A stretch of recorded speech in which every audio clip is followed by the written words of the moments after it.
إن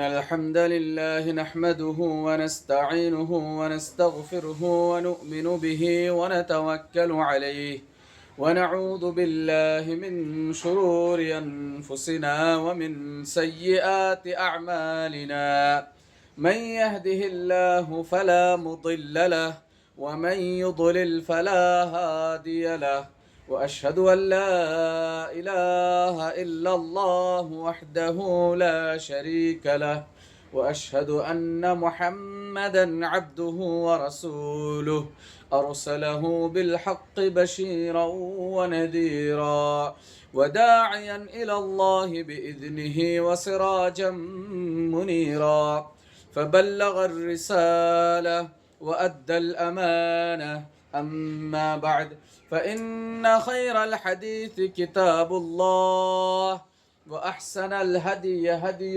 محمد صلى الله عليه وسلم وشر الأمور محدثاتها وكل محدثة بدعة وكل بدعة ضلالة وكل ضلالة في النار رب اشرح لي صدري ويسر لي أمري واحلل عقدة من لساني يفقه قولي سبحانك لا علم لنا إلا ما علمتنا إنك أنت العليم الحكيم رب زدني علما সম্মানিত মুসল্লিয়ান একরাম, উপস্থিত মুরব্বীগণ, ভাই বন্ধুগণ, পর্দার আড়ালে থাকা মা বোনেরা, আল্লাহ রাব্বুল আলামিনের অসংখ্য কৃপা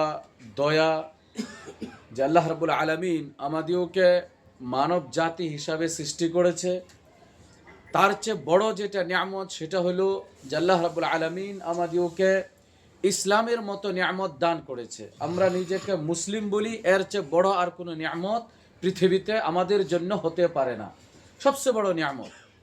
কিন্তু সাথে সাথেই কিছু চিন্তাজনক কথা রাসূল সাল্লাল্লাহু আলাইহি সাল্লামের তরফ থেকে শরীয়তে এমন কিছু হাদিস আছে যেগুলিকে নিয়ে আমাদের চিন্তা করা ও মন্থন করা উচিত। একটি বিখ্যাত হাদিস, রাসূল সাল্লাল্লাহু আলাইহি সাল্লাম বলেন, মুসনাদ আহমদ ইবনে হাম্বলের হাদিস, লম্বা হাদিস, আমি লাস্টের টুকরাটা শুরু বলছি, যে ইন্না বনি ইসরাঈল তাফাররাকাত আলা 72 ফিরকা। বনি ইসরাইল, মুসা আলাইহিস সালামের কওম, বিশেষ করে বনি ইসরাইল যারা, তারা 72টা দলে বিভক্ত হয়েছে। আচ্ছা, মুসা আলাইহিস সালামের কওম বা বনি ইসরাইল যদি 72টা দলে বিভক্ত হয়েছে, তাতে আমাদের কোনো বিশেষ চিন্তার কারণ নেই। কিন্তু তারপরে যে বাক্যটা বলেছে সেটা চিন্তা করা অবশ্যই জরুরি। সেটা হলো ওয়া ইন্না উম্মতি সাতাফতারিকু উম্মতি আলা 73 ফিরকা। বনি ইসরাইল তারা 72টা দলে বিভক্ত হয়েছে, কিন্তু আমার উম্মত তার চেয়ে এক কদম আগে 73টি দলে বিভক্ত হবে। এখান পর্যন্ত সমস্যা নেই, 73টা দল হোক, 73,000 হোক, তাতে সমস্যা কি? সমস্যা হলো রাসূল সাল্লাল্লাহু আলাইহি সাল্লাম তারপরে বলেন, আলা কুল্লুহা ফিন্নার ইল্লা ওয়াহিদা।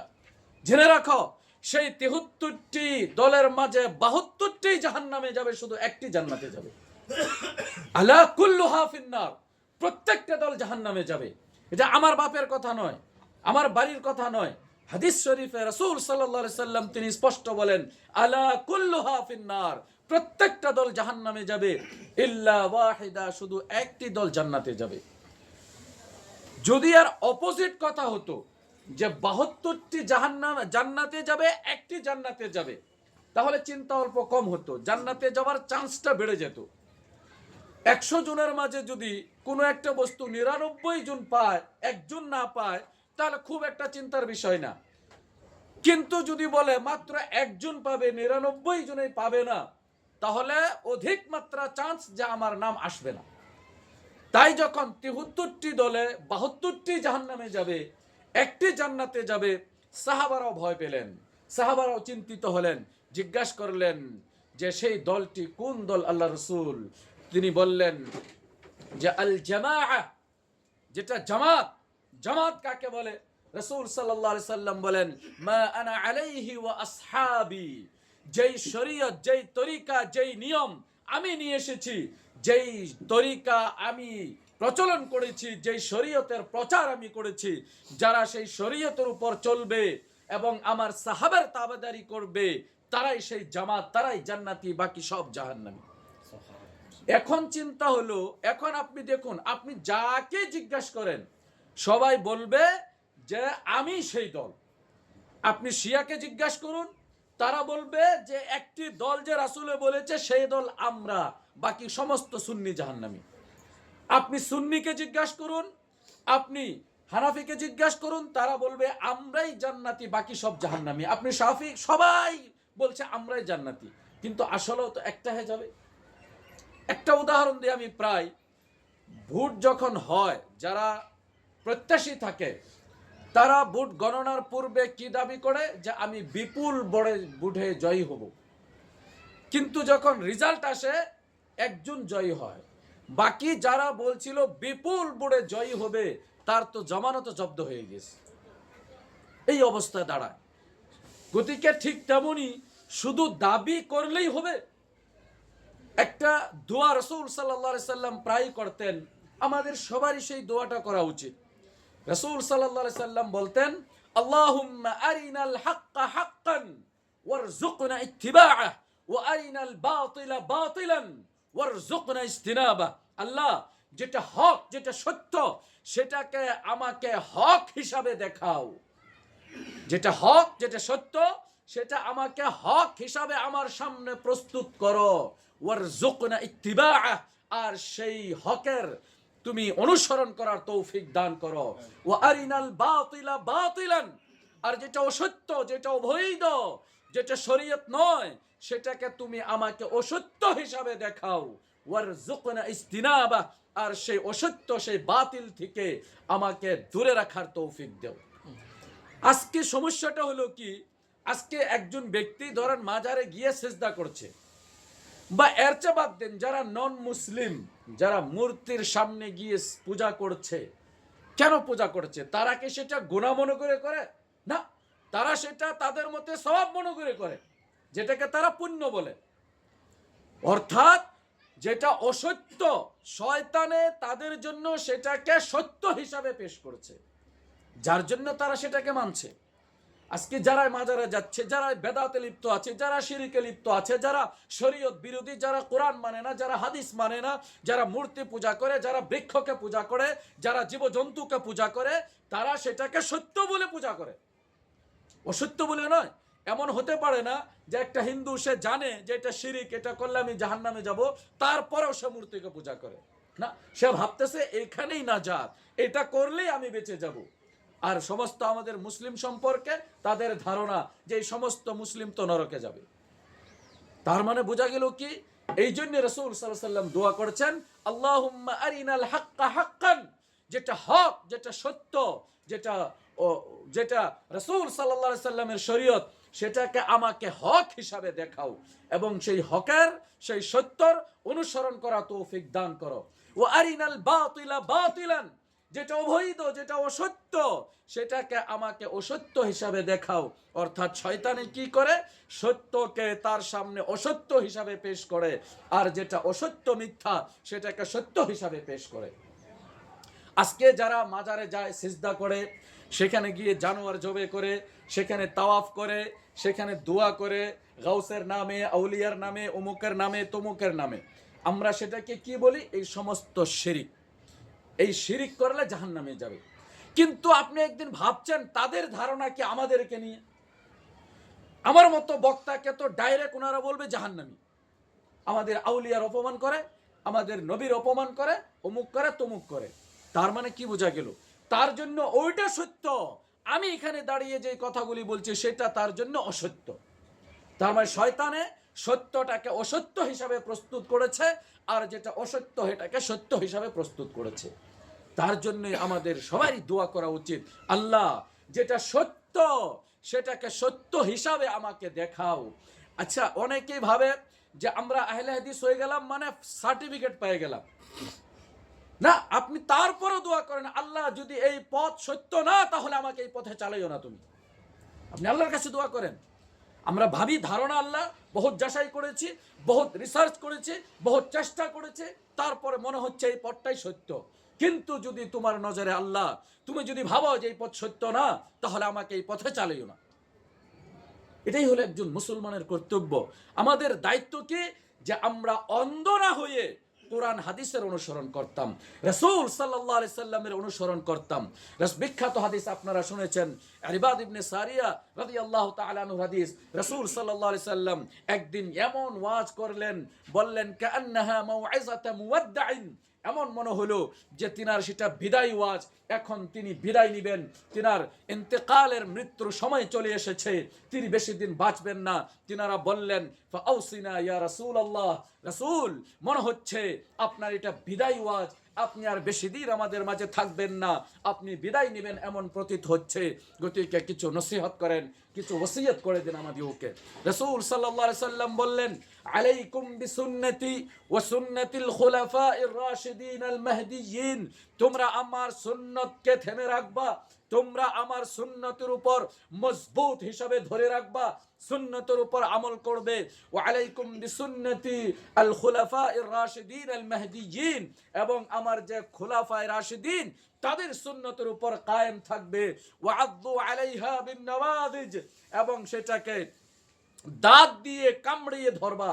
অর্থাৎ যখন কোনো বস্তুকে আমরা মজবুত করে ধরতে চাই, দাঁত দিয়ে কামড় দিই, তার মানে এর অর্থ হলো মজবুত হিসাবে, কঠোর হিসাবে সুন্নতের উপর কায়েম থাকবে, দাঁড়িয়ে থাকবে। ওয়া ইয়াকুম ওয়া মুহদাসাতিল উমুর, আর তারপর রাসূল সাল্লাল্লাহু আলাইহি সাল্লাম বললেন ওয়া মান ইয়াইশ আলাইকুম ফাসায়ারা ইখতিলাফান কাসীরা, আমার পর যারা জীবিত থাকবে তারা নানা ধরনের মতভেদ, ইখতিলাফ, মতানৈক্য দেখবে। তখন কি করবে তোমরা? তোমরা কি করবে? আমার সুন্নতের উপর কায়েম থাকবে। আর ওয়া ইয়াকুম ওয়া মুহদাসাতিল উমুর, তোমরা নতুন নতুন বস্তু যেগুলি আবিষ্কার করা হয় সেগুলা থেকে বেঁচে থাকবে। কারণ কি? যে ফাইন্না কুল্লা মুহদাসাতিন বিদআহ, প্রত্যেকটা নতুন আবিষ্কার সেটা বেদাত, আর প্রত্যেকটা বেদাত হচ্ছে পথভ্রষ্টতা, আর পথভ্রষ্টতায় জাহান্নামের দিকে নিয়ে যায়। এখন একটি সমস্যা, বলে আমরা যখন অনেক কিছু বলি তখন বলে যে এরা নতুন নতুন কথা বলে। আসলেও নতুন না, আপনার জন্য নতুন, কারণ আপনি কোনোদিন শুনে নাই। কারণ সুন্নত যেটা হাদিসের দ্বারা অথেন্টিক হাদিস, যেগুলি ফেক জাল হাদিস নয়, যেগুলি নির্ভরযোগ্য, যাকে অথেন্টিক হাদিস বলে, সেই অথেন্টিক হাদিসের দ্বারা যখন প্রমাণ হয় সেটা নতুন নয়। হতে পারে আমি আর আপনি নতুন শুনেছি, আমার আপনার জন্য নতুন হতে পারে, কিন্তু নবীর সুন্নত তো নতুন নয়। আমি আর আপনি বহুত কিছু জানি না, যেগুলি আগে জানতাম না এখন জেনেছি। তার অর্থ এটা না যে সেই বস্তুগুলি আমাদের জন্য নতুন, আমার জন্য নতুন বস্তু নতুন নয়। ঠিক তেমনি যেই বস্তু রাসূল সাল্লাল্লাহু আলাইহি সাল্লামের যুগে ছিল না, বেদাত কাকে বলে? বেদাতের যদি আপনি শরীয়তের পরিভাষায় বলেন, বেদাত বলে যে এমন কাজ যেই কাজ রাসূল সাল্লাল্লাহু আলাইহি সাল্লামের যুগে ছিল না, সেই কাজটা এখন করা হয় সওয়াবের নিয়তে। অনেক কিছু রাসূলের যুগে ছিল না, যেমন আমরা পাংখা চালাচ্ছি, রাসূলের যুগে ছিল না। আমি চশমা পড়ছি, এটা রাসূলের যুগে ছিল না। মোবাইল চালাচ্ছি, সেটা রাসূলের যুগে ছিল না। অনেক কিছুই তো রাসূলের যুগে ছিল না, কিন্তু সেটা বেদাত ডিকশনারি মতে, শরীয়তের পরিভাষায় নয়। শরীয়তের পরিভাষায় হলো এমন বস্তু যেটা রাসূলের যুগে ছিল না, আর সেই কাজটাকে আমরা ইবাদত হিসাবে করি, বা সেই কাজটাকে সওয়াবের নিয়তে করি। এখন পাংখা যদি আমি এই নিয়ত করে লাগাই যে পাংখা লাগানি সুন্নত বা সওয়াবের কাজ, তাহলে বিদআত হয়ে যাবে। যদি আমি চশমা এই জন্য পড়ি যে এটা রাসূলে পড়ছিল বা পড়ার আদেশ দিয়েছিল, বা সাহাবারা পড়তো, এটা সুন্নত রাসূলের, সওয়াব হবে আমি চশমা পড়লে, তাহলে বিদআত হয়ে যাবে। কিন্তু এটা আমি আমার ব্যক্তিগত দরকারের জন্য পড়েছি, সওয়াবের নিয়তে নয়। হ্যাঁ, এটা আলাদা ব্যাপার। চশমা পড়ে আমি ভালো করে কোরআন পড়তে পারবো, হাদিস পড়তে পারবো, যার জন্য আমাকে আল্লাহ সওয়াব দিবে, সেটা একটা আলাদা ম্যাটার। গতিকে এমন কাজ যেটা রাসূল সাল্লাল্লাহু আলাইহি সাল্লামের যুগে ছিল না, সেই কাজটা যদি এখন আপনি সওয়াবের নিয়তে করেন তাহলে সেটা বেদাত হয়ে যাবে। যেমন একটি হাদিসের দ্বারা প্রমাণ নয় যে ঈদের দিন কবর জিয়ারত করার কোনো স্পেশাল বিশেষ সওয়াব আছে। কবর জিয়ারত করার হাদিস বহুত আছে, কিন্তু বিশেষ করে ঈদের দিন করাতে যে সওয়াব বেশি হবে তার কোনো প্রমাণ হাদিসের দ্বারা পাওয়া যায় না, রাসূলের আমলের দ্বারা পাওয়া যায় না, সাহাবাদের আমলের দ্বারা পাওয়া যায় না। গতিকে এখন যদি আপনি এমন ধারণা নিয়ে ঈদের দিন জিয়ারত করেন, আজকে ঈদের দিন আজকে জিয়ারত করলে সুন্নত হবে, সওয়াব বেশি হবে, তাহলে সেটা বেদাত হয়ে যাবে, আপনি গুনাহগার হয়ে যাবেন। আপনি ঈদের দিন জিয়ারত করেন, আপত্তি নেই, আপনার ছুটি নেই, ঈদের দিনই সময় আপনি করছেন, তাতে কোনো সমস্যা নেই। কিন্তু এমন ধারণা রেখে যে ঈদের দিন জিয়ারত করলে বেশি সওয়াব হবে, এমন ধারণা রাখেন যে শুক্রবারে বিবাহ করলে বরকত হবে, সওয়াব হবে, যেহেতু হাদিসের দ্বারা প্রমাণ নেই, তাহলে সেটা বেদাত হয়ে যাবে। কিন্তু আপনার শুক্রবারে ছুটি, সুবিধা, সময়, আপনি কোনো আপত্তি নেই, করতে পারেন। ঠিক তেমনি প্রত্যেকটা আপনি শরীয়তের যখন ইবাদতে আসবেন তখন চাই দলিল। বিনা দলিলে কোনো ইবাদত করা যাবে না।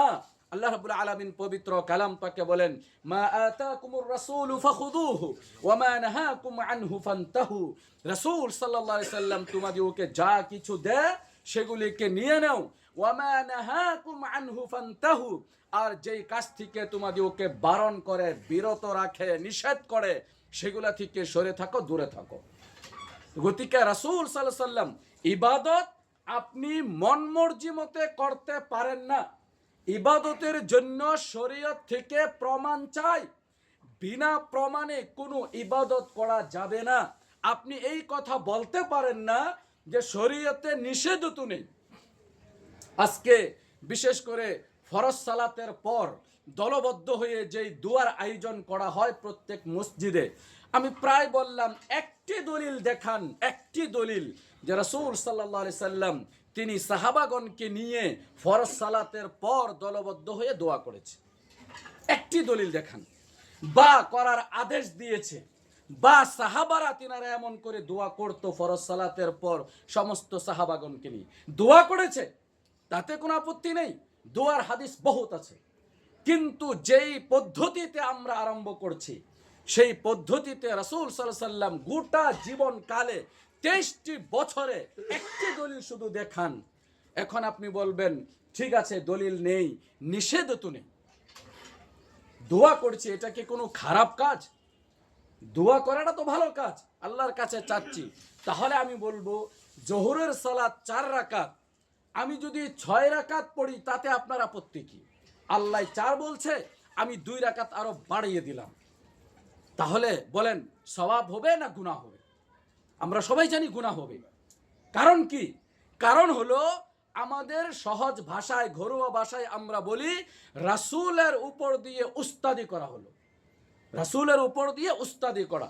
সাঈদ ইবনুল মুসাইয়িব বিজ্ঞ তাবী, তিনি মসজিদে বসেছিলেন, একজন ব্যক্তি আসেন, উনি সালাত আদায় করলেন, যেই সালাত সুন্নত অনুযায়ী ছিল না, যেই সালাত রাসূলের নীতি নিয়ম অনুযায়ী ছিল না, তিনাকে বারণ করলেন। তখন তিনি বললেন, হে সাঈদ ইবনুল মুসাইয়িব, আল্লাহ কি আমাকে এই সালাত আদায় করার জন্য শাস্তি দিবে? সাঈদ ইবনুল মুসাইয়িব আল্লামা, বিজ্ঞ তাবী, বিরাট বড় ফকিহ, মাশাআল্লাহ, তিনি বললেন যে না না না, আল্লাহ তোমাকে সালাত আদায় করার জন্য শাস্তি দিবে না, আল্লাহ শাস্তি দিবে তুমি সুন্নতের বিরোধিতা করেছো তার জন্য। আমাদের ঘরোয়া ভাষায় বলি তুমি উস্তাদি করেছো তার জন্য। রাসূল সাল্লাল্লাহু আলাইহি সাল্লাম যতটুক বলেছে অতটুকুই করতে হবে, যেইভাবে করেছে ওইভাবেই করতে হবে। দুর্ভাগ্যের বিষয় যে আমরা বিভিন্ন লোকে আজকে সুন্নতের ধারদারি নয়, রাসূলের ধারদারি নয়, আমরা হয়তো অনেক সময় বিভিন্ন ইমামের মুকাল্লিদ হয়ে সুন্নতকে ত্যাগ করে দেই, যেটা খুবই দুর্ভাগ্যজনক। আজকে অনেক, আপনি কোনো ইমাম মানেন তাতে কোনো সমস্যা নেই, কোনো আপত্তি নেই। আপনি কাকে মানেন? ইমাম আবু হানিফা রাহিমাহুল্লাহ, যিনাকে ইমাম আজম বলা হয়, আপনি মানেন, কোনো সমস্যা নেই। ইমাম মালিক রাহিমাহুল্লাহকে মানেন, কোনো আপত্তি নেই। ইমাম শাফি রাহিমাহুল্লাহকে আপনি মানেন, কোনো সমস্যা নেই। ইমাম আহমদ ইবনে হাম্বলকে মানেন, কোনো সমস্যা নেই। কিন্তু কিন্তু যখন তিনাদের কথা কোরআন হাদিসের সাথে না মিলে তারপরেও আপনি মানেন, সেখানে সমস্যা। এখন আপনি বলবেন যে এমন হতেই পারে না যে ওনাদের কথা কোরআন হাদিসের সাথে মিলবে না, এমন হতেই পারে না।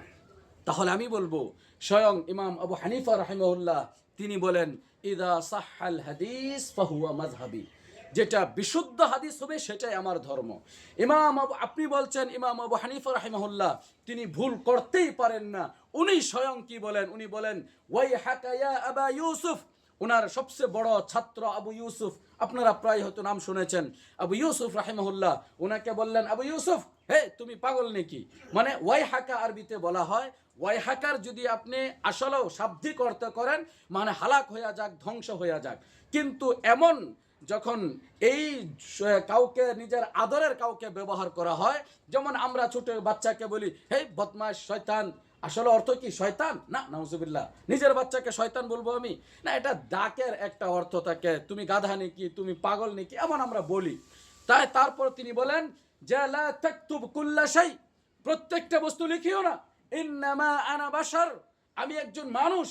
উখতি ওয়া উসিব, কোন সময় শুদ্ধ করি, কোন সময় ভুল কথা বলি, কোন সময় আমার কথা ভুল হয়ে যায়। উনি নিজেই তো স্বীকার করছেন যে আমি একজন মানুষ, মানুষ হিসাবে ভুল করতেই পারি। এখন একজন মানুষ সে ইমাম শাফি রাহিমাহুল্লাহকে ফলো করে, ভালো কথা, কোনো আপত্তি নাই, কোনো সমস্যা নাই।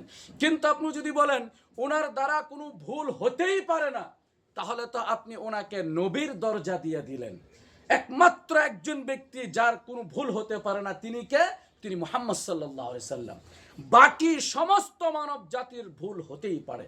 ইমাম মালিক রাহিমাহুল্লাহ, ইমাম যিনাকে ইমাম দারুল হিজরা বলা হয়, মদিনার ইমাম, বিজ্ঞ ইমাম, মুয়াত্তা ইমাম মালিক, হাদিসের বিখ্যাত হাদিস, বুখারী শরীফ লেখার পূর্বে সবচেয়ে বিশুদ্ধ কিতাব হিসাবে পরিচিত মুয়াত্তা ইমাম মালিক, যিনার রাইটার ছিলেন ইমাম মালিক রাহিমাহুল্লাহ, তিনি আল্লাহ রাসূল সাল্লাল্লাহু আলাইহি সাল্লাম কবরের পাশে বললেন, কুল্লু ইউখাযু ওয়া ইউরাদ্দু ইল্লা সাহিব হাযাল কবর, প্রত্যেকের কথা নিতেও পারি, নাও নিতে পারি। প্রত্যেক যারা জীবিত আছে বা যারা জীবিত নেই, আল্লাহ রাসূল সাল্লাল্লাহু আলাইহি সাল্লামকে বাদ দিয়ে যাদের কথা নেওয়াও যাবে, গ্রহণযোগ্য হবে, কোনো সময় গ্রহণযোগ্য হবে না, রিজেক্টেড হবে, সেটাকে রদ করে দেওয়া হবে, রিজেক্ট করে দেওয়া হবে। ইল্লা সাহিব হাযাল কবর, কিন্তু এই কবরে যে শুয়ে আছেন উনাকে বাদ দিয়ে উনার প্রত্যেকটা কথাকে নিতে হবে গ্রহণযোগ্য।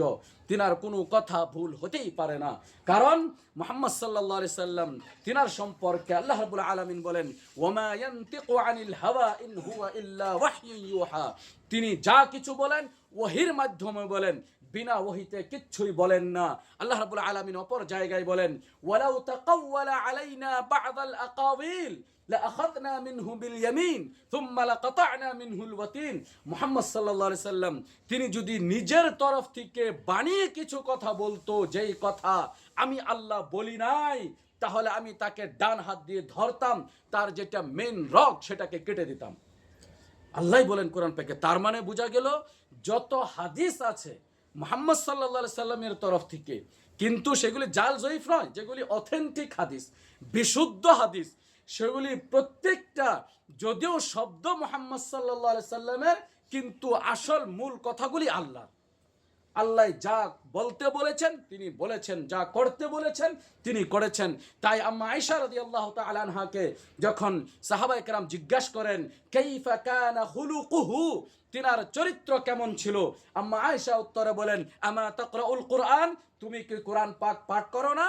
খুলুকুহু আল কোরআন, তিনার চরিত্র হচ্ছে কোরআন, অর্থাৎ কোরআন পাকে যা আছে তিনি তিনার জীবনকালে প্র্যাকটিক্যাল ভাবে সেটা আমল করে দেখাই দিয়েছেন। গতিকে মুহাম্মদ সাল্লাল্লাহু আলাইহি সাল্লামই এমন একজন ব্যক্তি যিনার দ্বারা কোনো ভুল হওয়াটা সম্ভব নয়। শরীয়তের ক্ষেত্র, দুনিয়াবি ক্ষেত্রত মুহাম্মদ সাল্লাল্লাহু আলাইহি সাল্লামের দ্বারাও ভুল হয়েছে। এটা অনেকেই ভাবে এমন কথা বলা অপমান, না, অপমান নয়। তিনি যে একজন মানুষ সেটার প্রমাণ। আপনারা শুনেছেন বিখ্যাত খেজুরের যেটা তাবির, সেই মরদ খেজুরের মেয়ে খেজুর, মেল ফিমেল যেটা নিয়ে আসে মিলাই তো 1 বছর তিনি মানা করলেন, তারপর ফল কম হইলো, তারপর উনি বললেন তোমরা করো, এই ব্যাপারে তোমরা বেশি অভিজ্ঞ, তোমরা বেশি জানো। গতিকে কিন্তু শরীয়তের ক্ষেত্রত অসম্ভব মুহাম্মদ সাল্লাল্লাহু আলাইহি সাল্লামের দ্বারা কিঞ্চিত পরিমাণ ক্ষুদ্র ভুল হতে পারে, অসম্ভব হতেই পারে না। কিন্তু মুহাম্মদ সাল্লাল্লাহু আলাইহি সাল্লামকে বাদ দিয়ে সমস্ত পৃথিবীতে যারা আছে তাদের ভুলও হতে পারে, শুদ্ধও হতে পারে। গতিকে আমাদের একমাত্র দায়িত্ব কি, আমরা বিশুদ্ধ হাদিসকে মানতাম। আব্দুল্লাহ ইবনে আব্বাস রাদিয়াল্লাহু তাআলা আনহুমা দেখেন, মানে মুহাম্মদ সাল্লাল্লাহু আলাইহি সাল্লামকে সাহাবারা কতটুক ফলো করত, কিভাবে ওনাকে মানতো, ওনার সুন্নতকে কিভাবে মানতো। সাহাবাদের মাঝে তর্ক হয় হজকে নিয়ে। হজের 3টি ধরন, অনেকেই হয়তো শুনেছেন, হজ্জে তামাত্তু, হজ্জে কিরান, হজ্জে ইফরাদ। 3 ধরনের হজ করতে পারি, সেই বিশ্লেষণ আমি যাচ্ছি না, লম্বা হয়ে যাবে। সাহাবাদের মাঝে অল্প বিতর্ক হয় যে হজ্জে তামাত্তু উত্তম না হজ্জে কিরান উত্তম। তামাত্তু হজ উমরা করে কাপড় চোপড় পিঁধে নেয়, একদম পাক পবিত্র হয়ে যায়, হালাল হয়ে যায়, স্ত্রী সহবাসও করতে পারে, কোনো সমস্যা নেই। তারপর আবারই হজের জন্য এহরাম পরে নিয়ত করে উমুক তুমুক করে। কিরানে অল্প পার্থক্য হলো, আপনি উমরার পর যতক্ষণ হজ সম্পন্ন না হবে আপনি হালাল হতে পারবেন না। দুটোটাতে কুরবানি আছে। কিরানের জন্য অল্প শর্ত কেউ কেউ দেয় যে হজ্জে কিরানে জানুয়ার বাড়ি থেকে নিয়ে যেতে হবে। যাই হোক, এই 2টি হজকে নিয়ে অল্প মতভেদ হয়। তিনারা বলেন, সাহাবা একরাম, একজন বলেন যে আবু বকর ওমর রাদিয়াল্লাহু তাআলা আনহু বলেছে যে হজ্জে কিরান উত্তম, যেহেতু আল্লাহ রাসূল সাল্লাল্লাহু আলাইহি সাল্লাম বলেছেন হজ্জে তামাত্তু উত্তম, কিন্তু তিনি স্বয়ং হজ্জে কিরান করেছিলেন। রাসূল সাল্লাল্লাহু আলাইহি সাল্লাম যে হজ করেছেন সেটা হজ্জে কিরান ছিল, কিন্তু তিনি বলেছিলেন যে আমি যদি জীবিত থাকি বা হজ্জে তামাত্তু উত্তম বেশি। তারপরে তিনি কিরান কেন করেন সেটা একটা আলাদা ব্যাপার। যাই হোক, তো এই যখন তাদের ভিতরে তর্কাতর্কি আরম্ভ হয় যে তামাত্তু উত্তম না কিরান উত্তম, একজন সাহাবী বলেন আবু বকর ওমর বলেছে হজ্জে কিরান উত্তম। আব্দুল্লাহ ইবনে আব্বাস রাদিয়াল্লাহু তাআলা আনহুমা, জানেন সবাই, বিজ্ঞ সাহাবী, আল্লাহ রাসূল সাল্লাল্লাহু আলাইহি সাল্লামের খাদিম, সেই তিনি বললেন ইউশিকু আন তানজিলা আলাইকুম হিজারাতুম মিনাস সামা, খুবই নিকট আসমান থেকে তোমাদের উপর পাথরের বৃষ্টি হবে, অর্থাৎ আযাব আসবে। কেন? আকুলু ক্বালা রাসূলুল্লাহ সাল্লাল্লাহু আলাইহি সাল্লাম ওয়া তাকুলুনা ক্বালা আবু বকর ওয়া ওমর, আমি বলছি আল্লাহর রাসূলে বলছে এটা, আর তোমরা বলো আবু বকর ওমর বলেছে। মানে যেখানে রাসূলের কথা চলে আসবে সেখানে স্বয়ং আবু বকর ওমরের কথারও কোনো মূল্য নাই। এই ছিল সাহাবাদের আকীদা। আবু বকরকে সমস্ত মানব জাতির মাঝে নবী এবং রাসূলদের পরে সর্বোত্তম সর্বশ্রেষ্ঠ মানব জাতি হলো আবু বকর সিদ্দিক, যিনাকে আল্লাহ রাব্বুল আলামিন যার সম্পর্কে আয়াত নাজিল করে, ইয ইয়াকুলু লি সাহিবিহি লা তাহজান ইন্নাল্লাহা মা'ানা।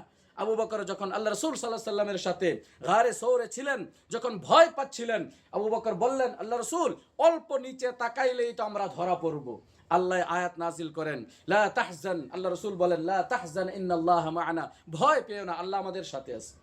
আবু বকর সম্পর্কে কোরআনের আয়াত নাজিল হয়, আপনি ধামালি ভাবছেন? সেই আবু বকর উমরকে, উমর জিনার মতামতে কোরআনের আয়াত নাজিল হয়েছে। তিনি 3টি মত দিয়েছিলেন, সেই 3টি মতে কোরআনের আয়াত নাজিল হয়েছে। সাধারণ ভাবেন, জিনাকে দেখে শয়তানের রাস্তা পাল্টিয়ে দিত। আল্লাহ রাসূল বলেন উমর তুমি যেই রাস্তায় যাও শয়তান সেই রাস্তায় যায় না, রাস্তা পাল্টিয়ে দে। সেই ব্যক্তিটা কেমন ব্যক্তি হবে একবার ভাবতে পারেন? যেই ব্যক্তিকে শয়তানে ভয় পায়, শয়তান সেই রাস্তা দিয়ে যায় না যে রাস্তায় উমর যায়। সেই আবু বকর উমরের কথা বলছে আব্দুল্লাহ ইবনে আব্বাস, আমি বলছি আল্লাহর রাসূলে বলছে আর তোমরা বলো আবু বকর ওমর বলেছে, তোমাদের উপর আযাব আসবে। তাহলে যদি আল্লাহ রাসূলের কথার সামনে আবু বকর উমরের কথার কোনো মূল্য নেই, তাহলে বাকি ব্যক্তির কথার কি মূল্য হবে? একবার ভাবি না আমরা?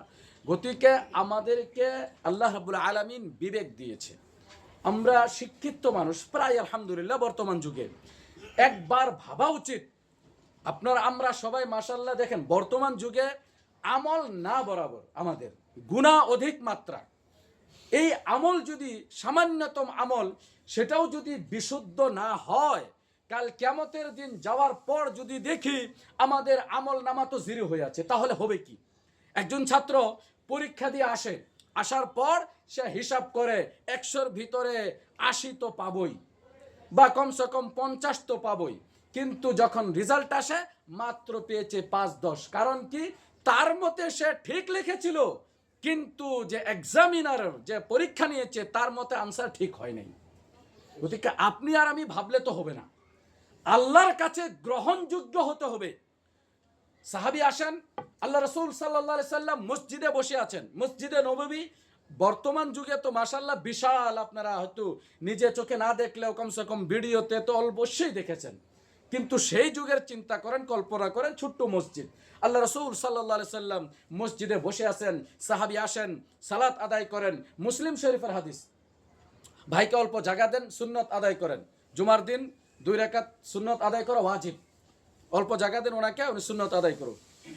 যাই হোক, তো আল্লাহ রাসূল সাল্লাল্লাহু আলাইহি সাল্লাম মসজিদে বসে আছেন, সাহাবী আসেন। মুসলিম শরীফের হাদিস, কোনো এমন তেমন হাদিস নয়, মুসলিম শরীফের হাদিস। আল্লাহ রাসূলকে সালাম করেন, ফারাদ্দা আলাইহিস সালাম ওয়া ক্বালা ফাসাল্লি ইন্নাকা লাম তুসাল্লি। আল্লাহ রাসূল সালামের উত্তর দেন, দিয়ে বলেন ফাসাল্লি ফা ইন্নাকা লাম তুসাল্লি, যাও সালাত আদায় করো, তুমি সালাত আদায় করো নাই। উনি যান, সালাত আদায় করেন, আবারই আসেন, সালাম করেন, একই আনসার দেন। উনি সালামের উত্তর দেওয়ার পরে বলেন, যাও তুমি সালাত আদায় করো, তুমি সালাত আদায় করো নাই। 3 বার এমন করার পর সেই ব্যক্তি বলেন, হে আল্লাহ রাসূল ফাআল্লিমনি মা উহসিনু মিন হাদা, আল্লাহ রাসূল আমাকে শিখান, আমি এর চেয়ে ভালো আর সালাত আদায় করতে পারছি না। তারপর আল্লাহ রাসূল ওনাকে শিক্ষা দিলেন। উনি ভুল কি করছিলেন, যার জন্য রাসূল সাল্লাল্লাহু আলাইহি সাল্লাম বলেন, বারবার ওনাকে ঘুরিয়ে দিচ্ছেন, যাও সালাত আদায় করো, সালাত আদায় করে নাই। তিনার ভিতরে, নামাজের ভিতরে স্থিরতা ছিল না। স্থিরতা মানে যাকে ইতমিনান, আরবিতে আল ইতিদাল বলে, অর্থাৎ ধীরে স্থিরে আপনি রুকুতে সুন্দর করে রুকুতে যান, যাওয়ার পরে সেখানে দোয়াগুলি পাঠ করেন, তারপর দাঁড়ান, দাঁড়িয়ে অল্প স্থির হন, স্থির হয়ে আপনি যেই রুকুর পরের দোয়া সেটাকে পাঠ করেন, সিজদা করেন স্থিরতার সাথে, সিজদার মাঝখানে স্থির হয়ে বসেন। এমন যাতে না হয় এক সিজদা করলেন, ফটাফট লগে লগে দ্বিতীয় সিজদা মেরে দিলেন, ভালো করে বসেনি নাই। এটাকে বলে স্থিরতা, যাকে বলে আল ইতিদাল, আরবিতে বলে ইতিদাল বা ইতমিনান বলে। আল্লাহ রাসূল বললেন, জব ওয়াইদা আনতা কাইমুন ফা'তাদিল, যখন তুমি দাঁড়াবে ইতিদালের সাথে দাঁড়াবে, যখন তুমি রুকু করবে ফাতমাইন্না রাকিআন, তুমি সুন্দর করে রুকু করবে স্থিরতার সাথে। সেই ব্যক্তির ভিতরে স্থিরতা ছিল না, যার জন্য রাসূল সাল্লাল্লাহু আলাইহি সাল্লাম কি বললেন, এটা বলেন নাই তোমার সালাত হয় নাই, এটা বলেছে না, বললেন ফা ইন্নাকা লাম তুসাল্লি। যারা কিঞ্চিত পরিমাণ আরবি জানেন বা বর্তমান গুগলে সার্চ করবেন এই বাক্যটা, ফা ইন্নাকা লাম তুসাল্লির অর্থ কি? ফা ইন্নাকা লাম তুসাল্লির অর্থ হচ্ছে তুমি সালাত আদায় করোই নাই। কেন? রাসূল সাল্লাল্লাহু আলাইহি সাল্লামের সামনেই তো সালাত আদায় করছে। উনি কি মিথ্যা বলছে? নাউজুবিল্লাহ। উনি কি চোখে দেখতো না? সব দেখার পরেও নিজে দেখেছে, একবার নয় 3 বার উনি একই উত্তর দেন, ফা ইন্নাকা লাম তুসাল্লি, তুমি সালাত আদায় করো নাই। তার মানে যেই সালাত তুমি আদায় করেছো সেটা করা না করা বরাবর, এমন যেমন তুমি সালাত আদায় করো নাই। তো আজকেও এমন হতে পারে না যে আমাদের সালাত আমরা আদায় করছি কিন্তু আদায় হচ্ছেই না, রাসূলের তরিকা মতে হচ্ছেই না। একবারও জানার চেষ্টাই করলাম না যে অনেক মাশাআল্লাহ মুরব্বী যিনারা বয়স হয়েছে 50, 60, 70 বছর বয়স হয়ে গেছে, আর মাশাআল্লাহ সালাত আদায় করে 5 ওয়াক্ত, কিন্তু একবার জানার চেষ্টা করেছে আমি যেই সালাত আদায় করতেছি সেটা সুন্নত মোতাবিক নবীর সালাত অনুযায়ী হচ্ছে কিনা, না সে বাল্যকালে যে ইমাম সাহেবের শিক্ষা দিচ্ছেন সেটার উপরে চলছে গাড়ি। একবার আপনি অনেকেই মাশাআল্লাহ শিক্ষিত, ইঞ্জিনিয়ার, ডক্টর, সায়েন্টিস্ট, কিন্তু একবার জানার চেষ্টা করলেন যে আমি যে সালাত আদায় করছি সেটা সুন্নত মোতাবিক হচ্ছে কিনা, আমি যেইভাবে দাঁড়াই, যেইভাবে রফল আদান করি, যেইভাবে হাত বাঁধি, যেইভাবে রুকু করি, যেইভাবে সেজদা করি, যেইভাবে সালাম ফিরাই, যেইভাবে আমি তাশাহুদে বসি, এই সমস্তর প্রমাণ দলিল কোথায়? হুজুরে বললেই হবে? দলিল কোথায়, প্রমাণ কোথায়? একবার, আচ্ছা তার চেয়ে বড় দুর্ভাগ্য, বর্তমান যুগে এই সম্পর্কে প্রত্যেক ভাষায় কিতাব এখন অ্যাভেলেবল, উপলব্ধ প্রত্যেক ভাষায়। আপনি ইংলিশে চান ইংলিশে, আপনি বাংলায় চান বাংলায়, আপনি আসামিসে চান আসামিসে, কোন ভাষায় চান। দলিল।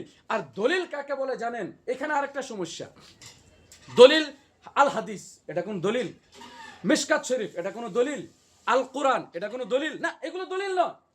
দলিল দিতে হবে বুখারী শরীফের এত নম্বর হাদিস, আবু দাউদের অমুক নম্বর সেই চ্যাপ্টারে বা অমুক নম্বর ভলিউমের অমুক নম্বর পৃষ্ঠায় অমুক অধ্যায়নে এই হাদিসটা রয়েছে, হাদিস নম্বর এত। আর যেহেতু বুখারী মুসলিমকে বাদ দিয়ে যখন হাদিসের হাওয়ালা দেওয়া হবে, তখন বলতে হবে হাদিসটা শুদ্ধ না অশুদ্ধ। যেহেতু আমরা জানি বুখারী মুসলিমকে বাদ দিয়ে বাকি সমস্ত যত হাদিসের গ্রন্থ আছে সেগুলির সমস্ত হাদিস বিশুদ্ধ বা অথেন্টিক নয়, সেখানে জাল, জয়ীফ, মৌজু হাদিসও আছে। এখন আপনি আবু দাউদ শরীফ লিখে দিলেন, আবু দাউদ হাদিস নম্বর এত। এখন আমি একজন সাধারণ মানুষ কি করে জানবো হাদিসটা শুদ্ধ না অশুদ্ধ? তা হাওয়ালা দিতে হবে আপনাকে, যেইভাবে হাওয়ালা দিতে হয় রেফারেন্সের নীতি নিয়ম আছে। রেফারেন্সের নীতি নিয়ম কি জানেন? আফসোস হয় কিছু কিতাব দেখে বাংলায় বা আসামিসের শুধু লিখে দেয় মিশকাত শরীফ, আল হাদিস, আল কোরআন। হাওয়ালা এটা নয়। হাওয়ালার বর্তমান যেটা লেটেস্ট যুগ, যে যারা থিসিস লেখে, যারা পিএইচডির থিসিস লেখে, লেটেস্ট নিয়ম হলো আপনি যখন লিখবেন যে বুখারী শরীফের হাদিস নম্বর এত, আপনি কোন বুখারী শরীফ দেখেছেন, সেটা কোথায় থেকে প্রিন্টিং হয়েছে সেটাও লিখতে হবে। যে আমি অমুক জায়গার প্রিন্টিং, অমুক প্রেসের প্রিন্টিং এর কিতাব অমুক এডিশনের থেকে এই হাওয়ালা দিয়েছি। এটা হলো নিয়ম বর্তমান। কিন্তু আজকে আমরা মিশকাত দলিলের কোনো কিতাবই নয়, বুলুগুল মারাম দলিলের কোনো কিতাবই নয়, রিয়াজুস সালেহিন দলিলের কোনো কিতাবই নয়, বেহেশতি জেওয়ার দলিলের কোনো কিতাবই নয়। দলিল দিতে হবে যেগুলি কুতুবে সিত্তা, অনেকে সেহা সিত্তা বলে, শব্দটা শুদ্ধ নয়, কুতুবে সিত্তা, মুসনাদ আহমদ ইবনে হাম্বল, যেগুলি রেফারেন্সের কিতাব যেগুলি আছে। মিশকাত এই জন্য দলিল নয়, কারণ মিশকাত নিজেই বিভিন্ন কিতাব থেকে সংগ্রহ করেছে, সেটা সংকলন। মিশকাত, বুলুগুল মারাম, রিয়াজুস সালেহিন, এই সমস্ত এগুলি হাদিসের কিতাব না, এগুলি সংকলন, বিভিন্ন জায়গা থেকে তিনারা একত্রিত করেছে। গতিকে আমার বলার উদ্দেশ্য হলো আপনি নিজের আমলকে একবার যাচাই করেন। একবার জীবন হঠাৎ করে একদিন আল্লাহর ডাক চলে আসবে, এই দুনিয়া ত্যাগ করতে হবে। যদি যাওয়ার পরে দেখি, যেমন কোরআন পাকে বলে, আফা হাসিবতুম আন্নামা খালাকনাকুম আবাসান, তোমরা কি ভাবো আল্লাহ তোমাদেরকে এমনি সৃষ্টি করেছে? অপর একটি জায়গায় আল্লাহ রাব্বুল আলামিন বলেন, আয়াহসাবুল ইনসানু আন ইউতরাকা সুদা, মানব জাতি কি ভাবে তাদেরকে এমনিই ছেড়ে দেওয়া হবে? অপর একটি জায়গায় আল্লাহ রাব্বুল আলামিন বলেন, যারা আমল করে আখিরাতে যাওয়ার পরে দেখবে তাদের আমল তো সব বিনষ্ট হয়ে গিয়েছে। গতিকে আল্লাহ না করুক যাতে আমাদের আমলের সাথে এমন হয়। এমনি নাই আমল, অল্প যাও আমল, সেটাও যদি আখিরাতে বিনষ্ট হয়ে যায় তাহলে বাঁচবো কি করে? তাই দরকার যে আমলগুলি করছি সেটা যাতে বিশুদ্ধ হয়, সেটা যাতে শরীয়ত মতে হয়, সেটা যাতে নবীর তরিকা মতে হয়। আজকে আমাদের উপর একটা অপবাদ দেওয়া হয় যেটা দুর্ভাগ্যজনক, যে আমরা ইমাম মানি না। আমরাই ইমাম মানি, আমি দাবি করি যে আমরাই ইমাম মানি, কারণ আমরা 4 জন ইমামকে মানি। ওনাদের যারই কথা কোরআন হাদিসের সাথে মিল খায় তাদের প্রত্যেকের কথাকে আমি মানি। গতিকে তিনারা শ্রদ্ধার প্রাপ্য, তিনারা যেই কাজ করেছেন আল্লাহ ওনাদের সেই কাজের বদলায় জান্নাত দান করুক, আমরা সবাই দোয়া করি। তিনারা সবাই শ্রদ্ধার প্রাপ্য, বহুত বিজ্ঞ, বহুত কাজ করেছেন, কিন্তু যেহেতু তিনারাও মানব জাতি, ভুল হওয়াটা সম্ভব ও স্বাভাবিক। গতিকে আমাদের কর্তব্য আমরা যাচাই করতাম যে এই হাদিসটা অথেন্টিক না নয়, এই মশলাটা শরীয়ত অনুযায়ী হচ্ছে কিনা। আপনি পারবেন না, স্বাভাবিক কথা, আপনি সাধারণ ব্যক্তি, কিন্তু যারা এই সম্পর্কে জ্ঞান রাখে তারা তো পারবে, তাদের কাছে আপনি জিজ্ঞাসা করেন। ইনশাল্লাহ আশা করি যদি এইভাবে আমরা আমল করি তাহলে ইনশাল্লাহ আমরা বিশুদ্ধ পথ পাবো, আমরা শরীয়ত পাবো। সবাই উদ্দেশ্য তো একটাই। আচ্ছা, এখানে একটা আমার খুবই অল্প লম্বা করছি, কিছু মনে করবেন না, যেহেতু আসার তৌফিক হয় না, হঠাৎ করে একদিন আসছি। খুতবা এত লম্বা সময় আমিও দেই না, আর দেওয়াটা উচিত নয়। যাই হোক, মাত্র 5 মিনিট। আর আজকে এত ঝগড়া কেন? আমার খুব দুঃখ লাগে, খুব দুঃখ লাগে। আজকে যারা আহলে হাদিস বা হানাফি, মালিকি, শাফি, শিয়া, সুন্নি, এত ঝগড়া কেন? সবারই উদ্দেশ্য তো একটা, জান্নাত পাওয়া।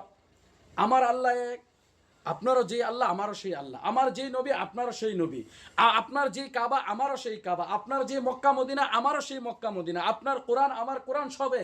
তারপরে আমাদের মাঝে এত ঝগড়া কেন? আজকে আমি যদি ভুল পথে চলছি, আপনার দায়িত্ব আপনি আমাকে শুদ্ধ পথে চালান, দেখান যে ভাই তুমি এই জায়গায় ভুল করছো। আপনি ভুল করলে আমার দায়িত্ব, আমি আপনাকে বলতাম যে ভাই আপনি ভুল করছেন, এই প্রমাণ গাউজুরি করে নয়, শক্তির দ্বারা নয়, বুঝায় যে ভাই দেখেন তুমি এটা করছো, হাদিসে আছে এটা, এই রেফারেন্স, এই হাওয়ালা। তারপরে সে মানলে মানবে, না মানলে হিদায়াতের মালিক আমি নয়। আবু তালিব সম্পর্কে আল্লাহ কি বলেন? ইন্নাকা লা তাহদি মান আহবাবতা ওয়ালাকিন্নাল্লাহ ইয়াহদি মান ইয়াশা। হে নবী, আপনি যাকে চান তাকে হিদায়াত দিতে পারেন না, আল্লাহ যাকে চায় তাকে হিদায়াত দেয়। যদি নবীর হাতে হিদায়াত নেই, তাহলে আমার আপনার হাতে হিদায়াত, নাউজুবিল্লাহ। হিদায়াতের মালিক আল্লাহ, কিন্তু আমাদের হাতে কি? ওয়ামা আলাইনা ইল্লাল বালাগ। আমাদের উপর কর্তব্য হলো পৌঁছিয়ে দেওয়া, পৌঁছিয়ে দেওয়া। আজকে এখানে আসছি, পৌঁছিয়ে দিলাম, বাকি মালিক আল্লাহ। তো গতিকে সবারই দায়িত্ব একটাই, আমরাও জান্নাত চাই, আমরা ভাই ভাই, আল মুসলিম আখুল মুসলিম বলা হয়েছে, মুসলিম মুসলিমের ভাই। কোরআন পাকে বলেন ইন্নামাল মুমিনুনা ইখওয়া, এক মুমিন অপর মুমিনের ভাই। তাহলে আমাদের মাঝে এত শত্রুতা, এত দুশ্মনী, এত রোষ কেন? আজকে আমি ভুল করলে আপনার দায়িত্ব, আপনি আমাকে শুদ্ধ পথ দেখান। আপনি ভুল করলে আমার দায়িত্ব, আপনি শুদ্ধ পথ দেখান। আমি খুতবার মাঝে যা কথা বলছি রেকর্ডও হচ্ছে, হয়তো সোশ্যাল মিডিয়াতে শেয়ার হবে। যদি একটাও ভুল বলি, আর সেটাকে যদি আপনি ভুল হিসাবে সাব্যস্ত করে দেন দলিলের মাধ্যমে, তাহলে আমি আপনাকে ওয়েলকাম জানাবো, আপনাকে আমি স্বাগতম জানাবো। আর আমি এখানে ওয়াদা করছি মেম্বরে দাঁড়িয়ে, সেটাকে আমি সর্বপ্রথম মানবো এবং লোকদেরকে প্রচার করব। সেটা সবারই দায়িত্ব, একই কর্তব্য।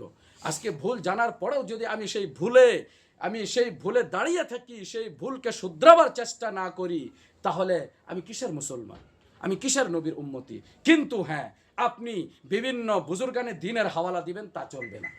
আপনাকে দিতে হবে কোরআন হাদিসের হাওয়ালা, অথেন্টিক হাওয়ালা। তাহলে আমি বললাম যে আমি নিজে ক্ষমা খুঁজবো, আমি তাহলে সেটাকে প্রচার করব, আমি মানব। আল্লাহর কাছে দোয়া করে আল্লাহ রাব্বুল আলামিন আমাদের সকলকে সঠিক পথে চলার তৌফিক দান করুন। আল্লাহ রাব্বুল আলামিন আমরা যতদিন জীবিত থাকি ইসলামের উপর জীবিত রাখিও, যখন মৃত্যু হয় ইমানের সহিত মৃত্যু দিও। আল্লাহ রাব্বুল আলামিন যারা বিভিন্ন রোগে আক্রান্ত আছে, তুমি তাদেরকে অতি শীঘ্র আরোগ্য দান করো। আল্লাহ রাব্বুল আলামিন যিনারা মুসিবতে আছে, তুমি তাদেরকে মুসিবত থেকে উদ্ধার করো। আল্লাহ রাব্বুল আলামিন আমাদের পূর্বপুরুষ, আমাদের বাবা মা, দাদা দাদি, নানা নানি, সমস্ত আত্মীয় যিনারা ইন্তেকাল করেছে, তুমি তাদের কবরের আযাব থেকে তুমি রেহাই দাও, তাদেরকে জান্নাতুল ফিরদাউস নসিব করো। আল্লাহ রাব্বুল আলামিন আমরা যারা ঋণে আছি, তুমি সবাইকে ঋণ মুক্ত করো। আল্লাহ রাব্বুল আলামিন সঠিক পথে চলার তৌফিক দান করো, সুন্নতের পথে চলার তৌফিক দান করো। আমিন। আকুলু হাদা ওয়াস্তাগফিরুল্লাহ লি ওয়া লাকুম ওয়া লিসাইরিল মুসলিমিন মিন কুল্লি যামবিন ফাস্তাগফিরু ওয়া তুবু ইলাইহি ইন্নাহু হুয়াল গফুরুর রহিম।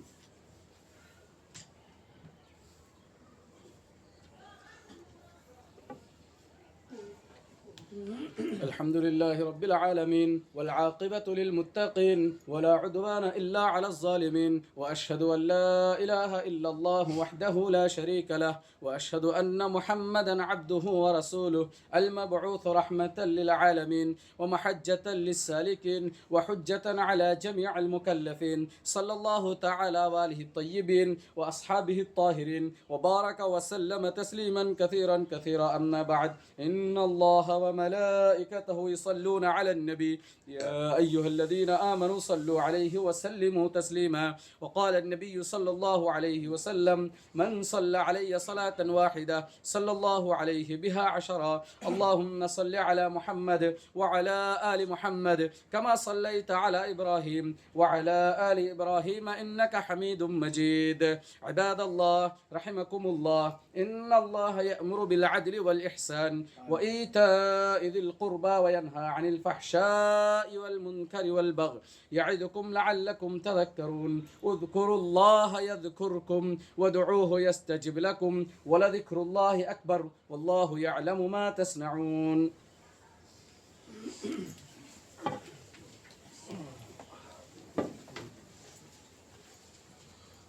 الله أكبر الله أكبر.